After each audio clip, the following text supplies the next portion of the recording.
ராஜீவ்காந்தி கால்நடை மருத்துவ கல்வி மற்றும் ஆராய்ச்சி நிறுவனத்தின் 25வது பட்டமளிப்பு விழா கம்மன் கலையரங்கில் நடைபெற்றது. விழாவில் முதலமைச்சர் ரங்கசாமி கலந்து கொண்டு 72 மாணவ மாணவியர்களுக்கு பட்டங்களையும், தேர்வில் முதலிடம் பிடித்த மாணவ மாணவியருக்கு பதக்கங்களையும் வழங்கினார்.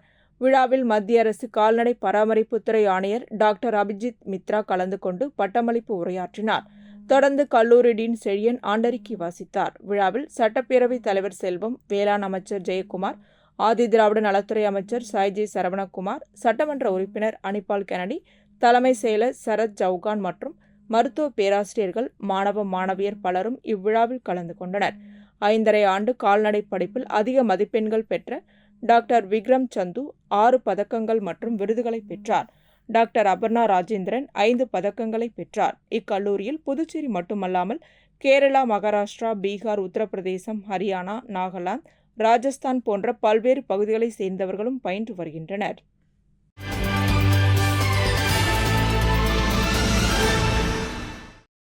புதுச்சேரி அரசு வட்டார வளர்ச்சி அலுவலகம் அரியாங்குப்பம் வட்டாரம் சார்பாக மணவெளி தொகுதி புரணாங்குப்பம் பகுதியில் மகாத்மா காந்தி தேசிய ஊரக வேலை உறுதி திட்டத்தின் கீழ் ரூபாய் 3.83 லட்சம் மதிப்பில் பணிகளை தொகுதி சட்டமன்ற உறுப்பினர், சட்டப்பேரவைத் தலைவருமான ஏம்பலம் செல்வம் தொடங்கி வைத்தார். அதன் அடிப்படையில் புரணாங்குப்பம் பகுதியில் விஜய மாநகர் நிலம் முதல் ஒப்பனாறு வரை உள்ள வாய்க்காலை தூர்வாரி ஆழப்படுத்துதல் மற்றும் முழியான்குளம் முதல் ஒப்பனாறு வரை உள்ள வாய்க்காலை தூர்வாரி ஆழப்படுத்துதல் ஆகிய பணிகளை சட்டப்பேரவைத் தலைவர் தொடங்கி வைத்தார். இந்த நிகழ்ச்சியில் வட்டார வளர்ச்சி அதிகாரி கார்த்திகேசன், உதவி பொறியாளர் ராமன், இளநிலை பொறியாளர் சிவஞானம், பணி ஆய்வாளர் கணேசன் மற்றும் அப்பகுதி முக்கிய பிரமுகர்கள், பாஜக மாநில விவசாய அணி பொதுச் செயலாளர் சக்திபாலன், பாஜக முன்னாள் தொகுதி தலைவர் லட்சுமிகாந்தன், கோவில் நிர்வாக அதிகாரி பாஸ்கர் உள்ளிட்ட ஊர் முக்கிய பிரமுகர்கள் மற்றும் பொதுமக்கள் கலந்து கொண்டனர்.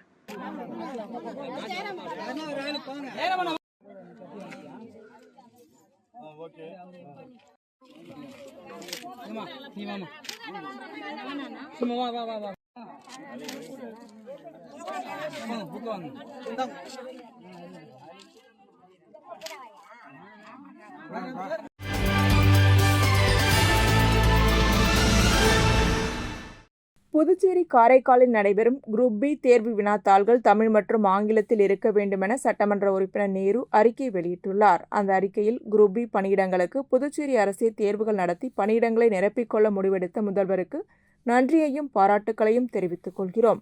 புதுச்சேரி அரசின் அலுவலக பணியாளர்கள் மற்றும் நிர்வாகத்துறை 22/8/2024 அன்று 256 அரசிதழ் பதிவு பெறாத பணியிடங்களை நிரப்ப வெளியிடப்பட்டிருக்கும் அறிவிப்பில் வினாத்தாள்கள் ஆங்கிலத்தில் மட்டும்தான் தயார் செய்யப்படும் என்று அறிவிக்கப்பட்டிருக்கிறது. இது நடைமுறைக்கு எதிரானது. இது தாய்மொழியான தமிழை புறக்கணிக்கும் செயலாக உள்ளது. மத்திய அரசு பணியாளர்கள் தேர்வாணையம் நடத்துகின்ற தேர்வுகளை அந்தந்த மாநில மொழியில் நடைபெறும் என்று அறிவித்து நடைமுறைப்படுத்திக் கொண்டிருக்கிறது. இந்த சூழலில் முதலாக புதுச்சேரியில் நடைபெறும் இந்த தேர்வு தமிழில் நடத்தப்பட வேண்டும். குறிப்பாக புதுச்சேரி, காரைக்காலில் தமிழ் மற்றும் ஆங்கிலத்தில் வினாத்தாள்கள் கட்டாயம் இருக்க வேண்டும். புதுச்சேரி மாநிலம் தாய்மொழியான தமிழ் பேசப்படும் இந்திய ஒன்றியமாகும். மொழிவழி, இனவழி, உரிமை அடிப்படையிலும் புதுச்சேரியில் தமிழில் வினாத்தாள் இருக்க வேண்டும் என்பது அடிப்படை உரிமையாகும். அந்த வகையிலும் இந்த தேர்வு தமிழில் நடத்தப்பட வேண்டும் என்று புதுச்சேரி அரசுக்கு கோரிக்கை வைக்கிறோம். மேலும் வினாத்தாள்கள் தயாரிக்கப்படுகின்ற போது மாநில அரசு பாடத்திட்டத்தில் இருந்துதான் வினாக்கள் தேர்வு செய்ய வேண்டும். ஏனென்றால் இப்பொழுது இந்த தேர்வை எழுதுகின்றவர்கள் அனைவரும் மாநில பாடத்திட்டத்தின் கீழ் படித்தவர்களே ஆவர். மேலும் புதுச்சேரியில் 5 ஆண்டுகள் குடியிருந்தவர்கள் இப்பணியில் சேர விண்ணப்பிக்கலாம் என்ற அறிவிப்பு உள்ளது. இதனால் புதுச்சேரி இளைஞர்களின் வேலைவாய்ப்பு உரிமை பறிபோகும் வாய்ப்பு இருக்கிறது. கர்நாடகாவில் தொடர்ந்து 15 ஆண்டுகள் குடியிருப்போர்தான் மாநில அரசு பணியில் சேர விண்ணப்பிக்க முடியும் என்ற விதி இருக்கிறது. இதேபோல் புதுச்சேரியிலும் 15 ஆண்டுகள் தொடர்ந்து குடியிருப்போர் மட்டுமே விண்ணப்பிக்க முடியும் என்ற திருத்தம் கொண்டு வாருங்கள். மத்திய பணியாளர் தேர்வாணையம் நடத்துகின்ற தேர்வுகளில் பொது பிரிவினருக்கு அதிகபட்ச வயது வரம்பு 32 இருக்கும் போது இப்பொழுது வெளியிட்டிருக்கும் அறிவிப்பில் வயது வரம்பு 30 என நிர்ணயித்திருப்பது உள்நோக்கம் கொண்டதும் தவறானதுமாகும். மேலும் பல ஆண்டுகளுக்கு பிறகு நடக்கக்கூடிய பணியிட நிரப்பு அறிவிப்பில் பொது பிரிவினருக்கு வயது வரம்பு 35ஆகவும் இடஒதுக்கீட்டு பிரிவினருக்கு சட்டப்படியான வயது தளர்வும் வழங்க வேண்டும். அதையும் புதுச்சேரி அரசு கருத்தில் எடுத்துக்கொண்டு உரிய நடவடிக்கை எடுக்க வேண்டும் என சட்டமன்ற உறுப்பினர் நேரு அறிக்கையில் கூறியுள்ளார்.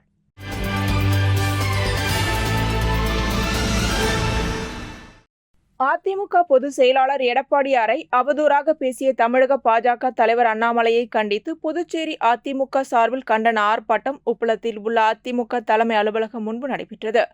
அதிமுக மாநில செயலாளர் அன்பழகன் தலைமையில் நடைபெற்ற ஆர்ப்பாட்டத்தில் 100க்கும் மேற்பட்ட அதிமுகவினர் கலந்து கொண்டு அண்ணாமலையின் உருவப்படத்தை தீயிலிட்டு கொளுத்தி கண்டன முழக்கங்களை எழுப்பினர்.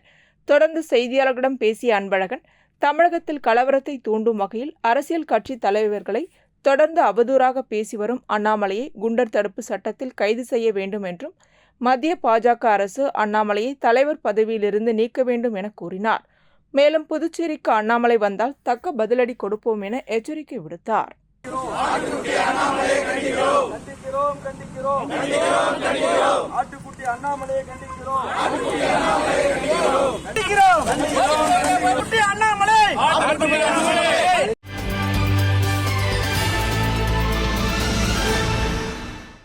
ஸ்ரீ விஷ்ணு சமாஜ் சார்பில் 5ஆம் ஆண்டு கிருஷ்ண ஜெயந்தி விழா புதிய பேருந்து நிலையம் அருகே உள்ள தனியார் திருமண மண்டபத்தில் நடைபெற்றது. தொடர்ந்து சுவாமிக்கு சிறப்பு பூஜைகள் நடைபெற்று மகா தீபாராதனையும் காட்டப்பட்டது. இதில் சட்டமன்ற உறுப்பினர் நேரு உள்ளிட்ட திரளான பக்தர்கள் கலந்து கொண்டு சுவாமியை வழிபட்டனர். இதற்கான ஏற்பாடுகளை விஷ்ணு சமாஜ் நிர்வாகிகள் செய்திருந்தனர்.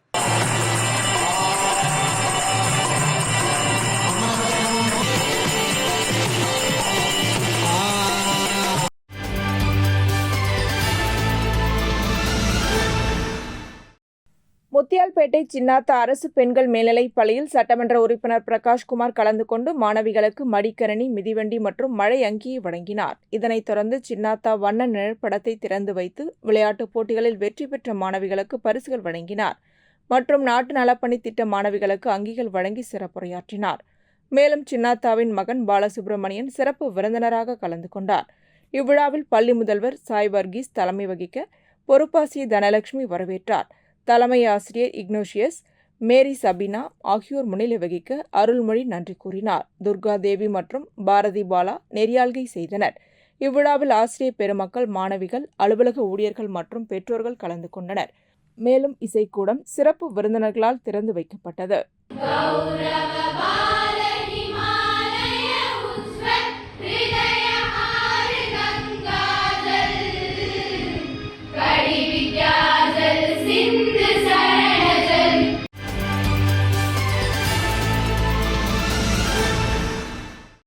நாடார் உறவின் முறை சங்கம் சார்பில் பெருந்தலைவர் காமராஜரின் 122வது பிறந்த நாள் விழா கல்வி விழா சித்தன்குடியில் உள்ள அண்ணாமலை நாடார் வளாகத்தில் நடைபெற்றது. விழாவிற்கு நாடார் உறவின் முறை சங்க தலைவர் ராஜசேகரன் தலைமை தாங்க, செயலாளர் மாரிமுத்து, அவைத் தலைவர் ராமபாண்டி ஆகியோர் முன்னிலை வகித்தனர். விழாவில் சிறப்பு விருந்தினராக முதலமைச்சர் ரங்கசாமி கலந்து கொண்டு 2023-24 கல்வியாண்டில் 10 மற்றும் 12ஆம் வகுப்பில் 75% மேல் மதிப்பெண் பெற்ற மாணவ மாணவிகளுக்கு பரிசுகள் வழங்கி பாராட்டினார். விழாவில் அமைச்சர் திருமுருகன், சட்டமன்ற உறுப்பினர் ஜான்குமார், தனபால் ஆகியோர் கலந்து கொண்டு வாழ்த்துரை வழங்கினர். விழாவில் முதலமைச்சர் ரங்கசாமி பேசியதாவது: நாடார் உறவின் முறை சங்கம் சார்பில் நடைபெறும் காமராஜர் பிறந்தநாள் விழா கல்வி விழாவில் கலந்து கொள்வதில் மகிழ்ச்சி அடைகிறேன். தமிழ்நாடு தலைசிறந்த மாநிலமாக திகழ்வதற்கு அடித்தளமிட்டவர் பெருந்தலைவர் காமராஜர் தான். அவர் கொண்டு வந்த திட்டங்கள் மூலமாகத்தான் இன்றளவும் பெரிய வளர்ச்சி அடைந்துள்ளது. குறிப்பாக அனைவருக்கும் கல்வி கிடைக்க வேண்டும் என்பதற்காக பாடுபட்டார். மேலும் விவசாயத்தை செழிக்க வைக்க அணைகளையும் கட்டினார். மக்கள் விரும்பும் ஆட்சியை கொடுத்தவர். புதுவை அரசு காமராஜர் வழியில்தான் பல்வேறு திட்டங்களை அறிவித்து செயல்படுத்தி வருகிறது. புதுவையில் மாணவர்களுக்கு தொடக்க கல்வி முதல் மருத்துவம், பொறியியல் என உயர்கல்வி வரை தரமான கல்வியை வழங்குகிறது. மாணவர்களை ஊக்குவிக்கும் வகையில் அரசு ஊக்கத்தொகை வழங்கி வருகிறது. அரசின் உதவிகளை மாணவர்கள் பயன்படுத்தி சிறந்து விளங்க வேண்டும். இவ்வாறு அவர் பேசினார். முன்னதாக பொருளாளர் பழனிவேல் வரவேற்றார். இதில் சங்க நிர்வாகிகள், மாணவ மாணவிகள், பெற்றோர்கள் மற்றும் பலர் கலந்து கொண்டனர். நிறைவாக துணைத் தலைவர் தாமோதரன் நன்றி கூறினார்.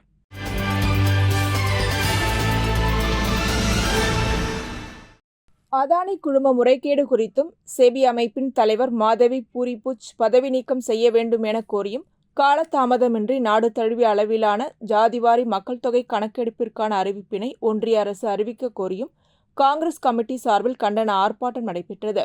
சுதேசி மில் அருகே காங்கிரஸ் கட்சி மாநில தலைவர் வைத்திலிங்கம், முன்னாள் முதலமைச்சர் நாராயணசாமி, ஜியோ தலைமையில் நடைபெற்ற ஆர்ப்பாட்டத்தில் சட்டமன்ற உறுப்பினர் வைத்தியநாதன் உள்ளிட்ட காங்கிரஸ் கட்சியினர் கலந்து கொண்டு கோரிக்கைகளை வலியுறுத்தி கண்டன முழக்கங்களை எழுப்பினர். ஆர்ப்பாட்டத்தில் சட்டமன்ற கட்சித் தலைவர் வைத்தியநாதன், முன்னாள் அமைச்சர் கந்தசாமி, முன்னாள் அரசு கொறடா அனந்தராமன், முன்னாள் சட்டமன்ற உறுப்பினர் கார்த்திகேயன் உள்ளிட்ட காங்கிரஸ் மாநில கமிட்டி உறுப்பினர்கள், மகளிர் அணி, இளைஞர் அணி, மாணவர் அணி நிர்வாகிகள், வட்டார காங்கிரஸ் தலைவர்கள், பிசிசி உறுப்பினர்கள் என அனைத்து தரப்பினரும் கலந்து கொண்டனர். அது மட்டுமல்ல, இந்திய நாடு முழுவதும் ஜாதிவாரி கணக்கெடுப்பு நடத்தப்பட வேண்டும். அது குறிப்பாக ஓபிசி ஜாதிவாரி கணக்கெடுப்பு நடத்தப்பட வேண்டும். இந்த 2 கோரிக்கைகளையும் இந்திய அளவிலே இன்றைய தினம் நடத்தி கொண்டிருக்கின்றோம். அதன் அடிப்படையிலே இன்றைய தினம் பொதுவையிலே இந்த போராட்டத்தை நடத்தியிருக்கின்றோம். அது மட்டுமல்ல, மாநில அரசினுடைய நிர்வாக சீர்கேட்டையும் இந்த இடத்திலே எடுத்துச் சொல்லி மக்களிடத்திலே விழிப்புணர்வை ஏற்படுத்த வேண்டும் என்பதுதான் இந்த போராட்டத்திலே நிலைப்பாடு. அதைத்தான் இந்த தினம் செய்துள்ளோம்.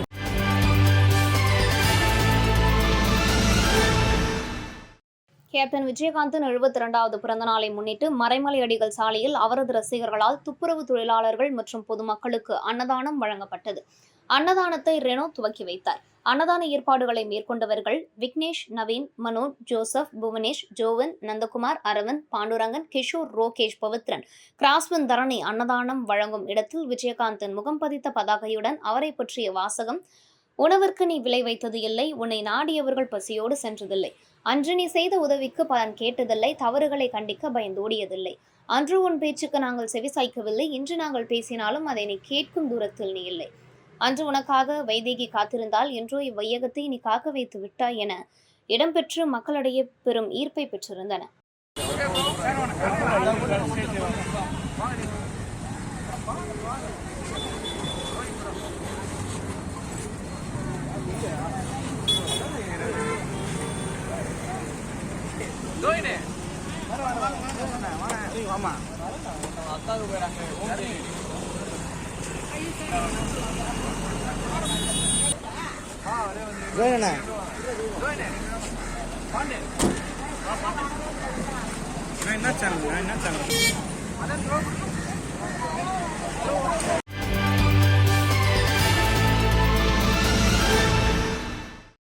வில்லியனூர் ஜவஹர் வித்யாநிகேதன் மேல்நிலைப் பள்ளியில் கிருஷ்ண ஜெயந்தி விழா குழந்தைகளை கொண்டு வண்ணமயமாக கொண்டாடப்பட்டது. எல்கேஜி, யூகேஜி, முதல் மற்றும் 2ஆம் வகுப்பு மாணவர்கள் கிருஷ்ணராகவும் ராதையாகவும் ஒப்பனை செய்து கொண்டு பள்ளிக்கு பெற்றோர்களுடன் வருகை தந்தனர். விழாவிற்கு பள்ளி தாளாளர் சிவராஜன் தலைமை தாங்க பள்ளி நிறுவனர் அஞ்சலாஜி சிவராஜன் முன்னிலை வகித்தார். தனியார் பள்ளி சங்கங்களின் கூட்டமைப்பின் தலைவர் முனைவர் ரங்கநாதன் கலந்து கொண்டு சிறப்புரையாற்றினார். மேடையில் அலங்கரிக்கப்பட்ட கிருஷ்ணரின் திருவுருவ படத்திற்கு பல்வேறு பட்சணங்கள் வைக்கப்பட்டு விளக்கேற்றி பூஜை செய்யப்பட்டது. குழந்தைகள் மாறுவேடத்தில் பேசியும் கிருஷ்ண லீலைகளை நடத்தியும் கிருஷ்ணருக்கான பாடல்களுக்கு நடனமாடியும் திறமைகளை வெளிப்படுத்தினர். பள்ளி முதல்வர் சாந்தி நன்றி கூறினார். விழாவிற்கான ஏற்பாடுகளை சுகுணா, விஜயலட்சுமி, வேணு, இளவரசி, மோகன் ஆகியோர் செய்திருந்தனர்.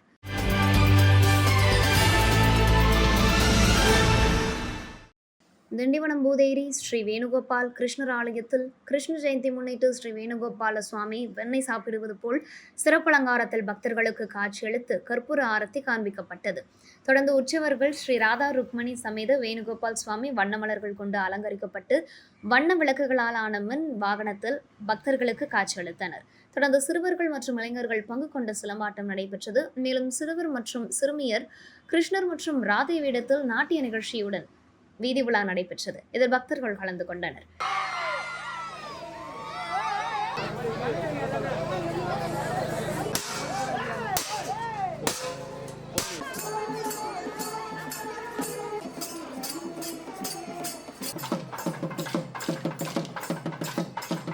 இதேபோல் ரட்டனை ஸ்ரீ அழகிய வரதராஜ பெருமாள் ஆலயத்தில் கிருஷ்ண ஜெயந்தி முன்னிட்டு வண்ணமலர்கள் கொண்டு அலங்கரிக்கப்பட்ட உற்சவர்கள் ஸ்ரீ வரதராஜ பெருமாளுக்கு கற்பூர ஆரத்தி காண்பிக்கப்பட்டது. தொடர்ந்து கோவில் உட்பிரகாரம் வலம் வந்து கோவில் முன்பு எழுந்தருளினார். தொடர்ந்து சிறுவர் சிறுமியர் ராதை கிருஷ்ணர் வேடம் அணிந்து நாட்டியம் ஆடினர். தொடர்ந்து ரட்டனை கிராமம் வீதிகளில் உரியடி வைபவம் நடைபெற்றது. நிகழ்ச்சிக்கான ஏற்பாட்டினை கிருஷ்ண ஜெயந்தி விழா குழுவினர் மற்றும் பொதுமக்கள் செய்திருந்தனர்.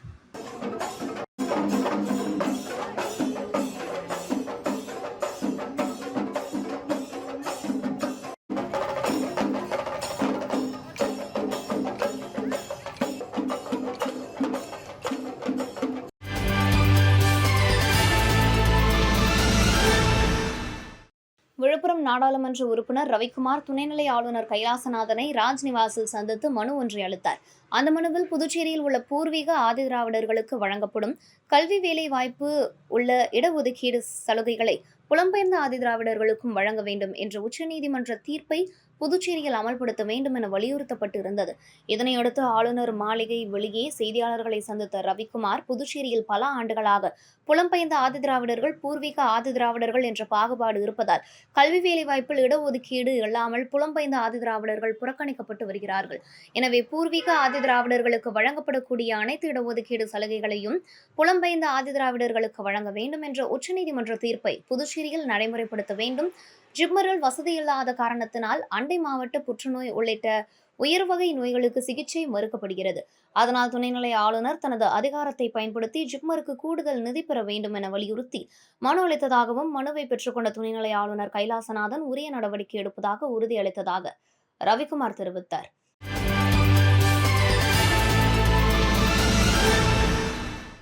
வில்லியனூர் தட்டாஞ்சாவடி ஸ்ரீ பால்முத்து மாரியம்மன் ஆலய சடல் பிரம்மோற்சவ விழாவினை முன்னிட்டு கடந்த வியாழக்கிழமை கொடியேற்றம் நடைபெற்றது.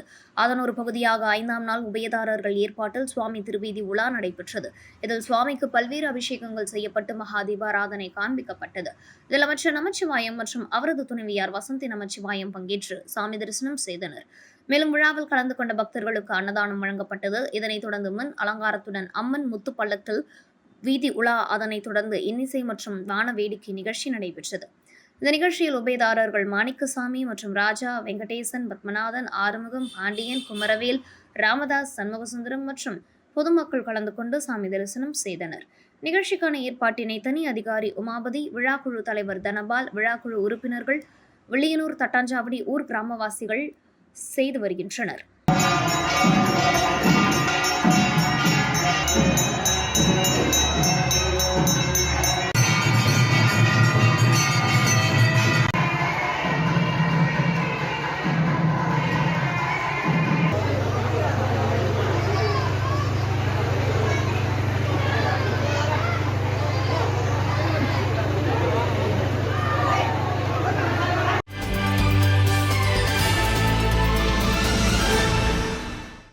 அரியாங்குப்பம் சட்டமன்ற தொகுதிக்குட்பட்ட சண்முகா நகர் பகுதியில் மக்கள் பயன்பாட்டிற்கு இல்லாமல் நீண்ட காலமாக பொது கழிவறை இருந்து வந்தது. தற்சமயம் அப்பகுதியில் புதிய ஆலய கட்டவிருப்பதால் பயன்பாட்டில் இல்லாத பழைய கழிவறை கட்டிடம் ஆலயம் கட்டுவதற்கு இடையூறாக இருப்பதாக அப்பகுதி மக்கள் சட்டமன்ற உறுப்பினர் பாஸ்கர் என்கின்ற தட்சிணாமூர்த்தியிடம் கோரிக்கை வைத்தனர். அப்பகுதி மக்களின் வேண்டுகோளை ஏற்று அவ்விடத்தில் கோவில் கட்டுவதற்கு இடையூறாக இருந்த பழைய கழிவறை கட்டடத்தை சட்டமன்ற உறுப்பினர் பாஸ்கர் என்கின்ற தட்சிணாமூர்த்தி தனது சொந்த செலவில் அந்த கட்டடத்தை இடித்து அப்புறப்படுத்தினார். இதனை அப்பகுதி மக்கள் சட்டமன்ற உறுப்பினரை பாராட்டினர்.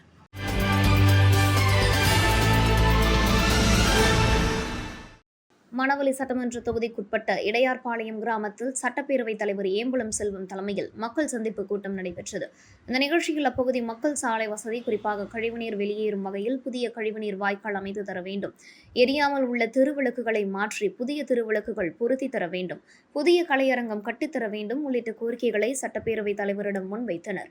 மக்கள் வைத்த கோரிக்கைகளை உடனடியாக நிறைவேற்றும் வகையில் சம்பந்தப்பட்ட துறை அதிகாரிகளுக்கு உத்தரவிட்டார். இந்த நிகழ்ச்சியில் அரியாங்குப்பம் கொம்யூன் பஞ்சாயத்து ஆணையர் ரமேஷ், உதவி பொறியாளர் நாகராஜ், மின்துறை இளநிலை பொறியாளர் திரு முருகன் மற்றும் பொதுமக்கள் கலந்து கொண்டனர். ஒரு முக்கால் 4 அடி போயிடும். 4 அடி ரோடு போயிட்டு 72 ரோடு போயிடும். இங்கெல்லாம் பிரச்சனை இல்லை. இங்கெல்லாம் 20 அடி ரோடு இருக்குது. இதில் 4 போச்சுன்னா 16 அடி வந்துடும். அங்கே என்ன பண்ணுவீங்க? நம்ம காலையில் வந்துடுங்க. இங்கே வந்து நீங்கள் நம்ம டீம் வந்து முதல்ல ஒரு எஸ்டிமேட் போடுங்க. ஒரு 3 4 மொத்தம் ஒரு 5 ஸ்ட்ரீட்டு நேராக ஆற்றுல தந்து கொடுக்குற மாதிரி.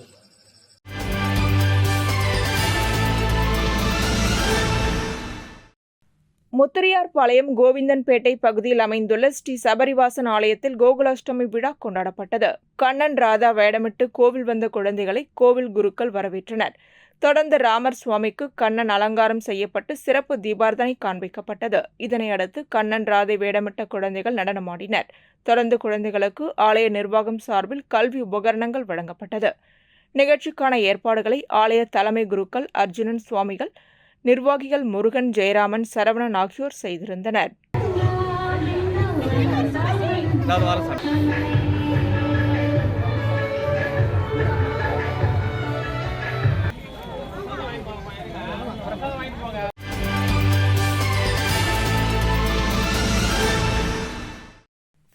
லீலா நினைவு கேரம் போட்டிகளின் பரிசளிப்பு விழா ரெட்டியார்பாளையம் எம்ஜிஆர் பூங்கா உழவர்கரையில் நடைபெற்றது. விழாவில் முதல் பரிசை பூஜா, 2ஆம் பரிசை வேல்முருகன், 3ஆம் பரிசை அஜித் சிங், 4ஆம் பரிசை சஞ்சய் ஆகியோர் பெற்றனர். விழாவில் உழவர்கரை நகராட்சி கமிஷனர் சுரேஷ் ராஜ், அரசு வழக்கறிஞர் ராமச்சந்திரமூர்த்தி, சிஎஸ்பி சங்க தலைவர் தனசேகர் மற்றும் கேரம் சங்க நிர்வாகிகள் பரஞ்சோதி, இருதயராஜ், திருமூர்த்தி, முரளி, செந்தமிழ், ஆரோக்கியராஜ், ஜான் வின்சென்ட் மற்றும் விளையாட்டு வீரர்கள் கலந்து கொண்டனர். நிறைவாக செயலாளர் நாண இருதயராஜ் நன்றி கூறினார்.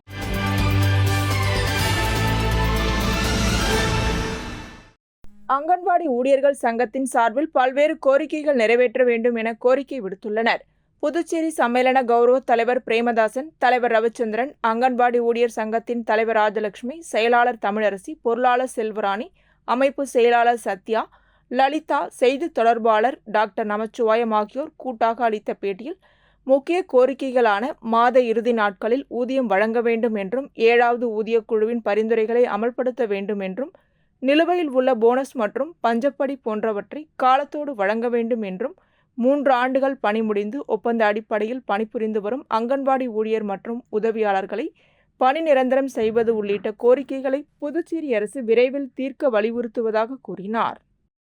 அந்த கால அவகாசத்தில் எங்களுக்கு நியாயமான கோரிக்கைகளை நிறைவேற்றுவதற்கு எங்களுக்கு முதலமைச்சர் மற்றும் துறை அமைச்சர், துறை செயலர், இயக்குனர் மற்றும் மேலாண் இயக்குனர் அவர்கள் ஆலோசனை செய்து எங்களுக்கு நல்ல அறிவிப்புகளை விரைவில் வெளியிட்டு எதிர்காலத்தில் நாங்கள் இவ்விதமான போராட்டங்களை செய்யாமல் தவிர்த்து பொதுமக்களுக்கு எப்பொழுதும் செய்யக்கூடிய அத்தியாவசிய பணிகளை நாங்கள் செவ்வன செய்வதற்கு வழிவகை செய்து தர வேண்டும் என்று எங்களது அங்கன்வாடி ஊழியர் சங்கம் சார்பாக கேட்டுக்கொள்கிறோம். நன்றி.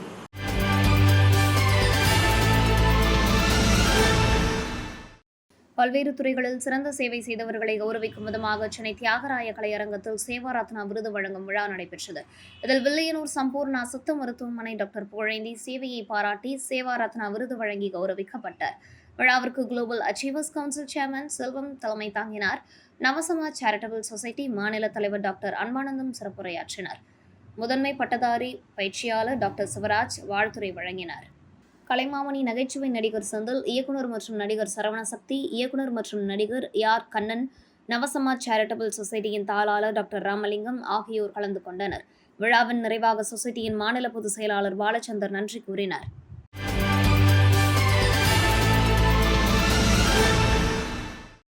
மண்ணாடிப்பட்டு கொம்யூன் திருக்கனூர் சுப்பிரமணிய பாரதி மேல்நிலைப் பள்ளியில் கோகுலாஷ்டமியை முன்னிட்டு கிருஷ்ண ஜெயந்தி விழா கொண்டாடப்பட்டது. விழாவில் பள்ளியின் துணை முதல்வர் சுசிலா சம்பத் அனைவரையும் வரவேற்றார். முதல்வர் சம்பத் தலைமை தாங்கி குத்துவிளக்கேற்று துவக்கி வைத்தார்.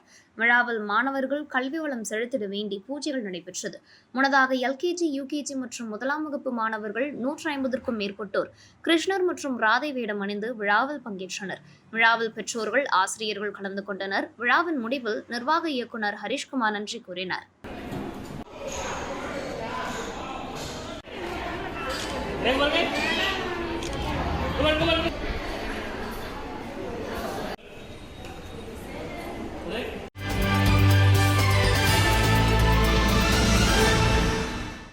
புதுச்சேரி நலவழித்துறை வில்லியனூர் ஆரம்ப சுகாதார நிலையம், வில்லியனூர் கொம்யூன் பஞ்சாயத்து மற்றும் குமுக்காயம் நண்பர்கள் சார்பில் டெங்கு ஒழிப்பு மற்றும் விழிப்புணர்வு பேரணி சாமியார்தோப்பு பகுதியில் நடைபெற்றது. இதில் முகாமுக்கு தலைமை மருத்துவ அதிகாரி கவிதை தலைமை தாங்கினார்.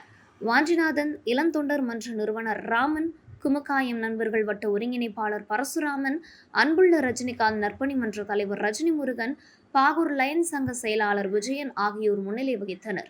சுகாதார ஆய்வாளர் மதிவதனன், உதவி ஆய்வாளர்கள் ஐயனார், மரிய ஜோசப், களப்பணியாளர்கள், ஆஷா பணியாளர்கள், ராக் செவிலியர் கல்லூரி மாணவிகள் மற்றும் தூய்மை பணியாளர்கள் ஆகியோர் அப்பகுதியில் உள்ள வீடுகளில் டெங்கு களப்பணி மேற்கொண்டனர். வீடுகளில் சுற்றியுள்ள பகுதியில் உள்ள தேவையற்ற பிளாஸ்டிக் பொருட்கள், டயர், பானை, உரல், தேங்காய் குடுவை போன்றவற்றை கண்டறிந்து வீட்டு உரிமையாளரை வைத்து அப்புறப்படுத்தினர். மேலும் தேங்காய் மட்டைகளை நிமிர்த்தி வைக்காமல், நீர் தேங்காமல் கவிழ்த்து அடுக்கி வைக்கவும், தேவையுள்ள தண்ணீர் பானையை மூடி வைக்கவும், மழை தண்ணீர் தேங்காமல் தடுக்கவும், அலங்கார பூஞ்சாடிகளில் தண்ணீரை வாரம் ஒரு முறை மாற்றவும் பொதுமக்களிடம் விழிப்புணர்வு செய்யப்பட்டது. பொதுமக்களுக்கு டெங்கு கொசுக்கள் பரவாமல் தடுக்கும் வழிமுறைகள், டெங்கு நோயின் அறிகுறி பற்றியும் எடுத்துரைத்து டெங்கு விழிப்புணர்வு துண்டு பிரசுரம் வழங்கினர்.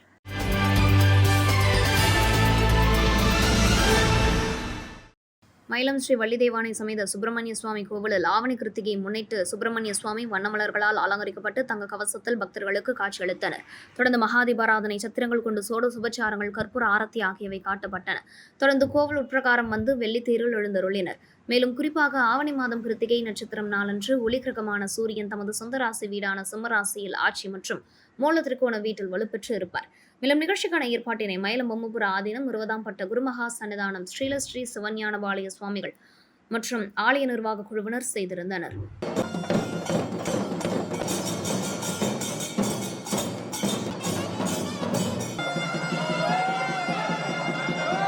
இதேபோல் பெரிய தச்சூர் ஸ்ரீ அகத்தீஸ்வரர் சிவாலய வளாகத்தில் உள்ள பிரத்யங்கரா தேவிக்கு ஆவணி மாத தேய்பிரை அஷ்டமியை முன்னிட்டு நிகும்பலா யாகம் நடந்தது. யாக குண்டத்தில் மிளகாய், பழங்கள், மூலிகை பொருட்கள் உள்ளிட்டவை செலுத்தப்பட்டது. தொடர்ந்து உற்சவமூர்த்தி கோவில் பிரகாரம் வலம் வரும் நிகழ்ச்சி யாகசாலையில் வைக்கப்பட்ட கலச நீர், பால், சந்தனம் உள்ளிட்ட பொருட்களால் மூலவருக்கு அபிஷேகம் செய்யப்பட்டது. பின்னர் மலர்களால் அலங்கரிக்கப்பட்ட பிரத்யங்கரா தேவிக்கு பஞ்சமுக தீபாராதனை காண்பிக்கப்பட்டது. இதில் பக்தர்கள் கலந்து கொண்டு சுவாமி தரிசனம் செய்தனர்.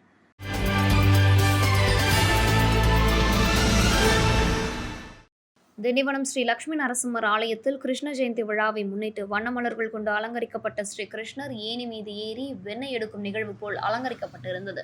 தொடர்ந்து கற்பூர ஆரத்தி காண்பிக்கப்பட்டு கோவில் உட்பிரகாரம் வலம் வந்து வண்ண விளக்குகளால் அலங்கரிக்கப்பட்ட வாகனத்தில் பக்தர்களுக்கு காட்சியளித்தார். தொடர்ந்து சிறுவர்கள் மற்றும் இளைஞர்கள் பங்கு பெற்ற சிலம்பாட்டத்தில் கலந்து கொண்டனர். மேலும் சிறுமியர் ராதை வேடம் அணிந்து கோலாட்டத்தில் கலந்து கொண்டு பொதுமக்களை வெகுவாக கவர்ந்தது. மேலும் கோவில் வளாகம், பெருமாள் கோவில் தெரு, நேரு வீதி உள்ளிட்ட நகரின் முக்கிய பகுதிகளில் உரியடி திருவிழா நடைபெற்றது. தொடர்ந்து உரியடி திருவிழாவில் வெற்றி பெற்றவர்களுக்கு திண்டிவனம் யாதவ் மகா சபையினர் பரிசுகளை வழங்கி பாராட்டினர். இதில் பக்தர்கள் கலந்து கொண்டு சாமி தரிசனம் செய்தனர்.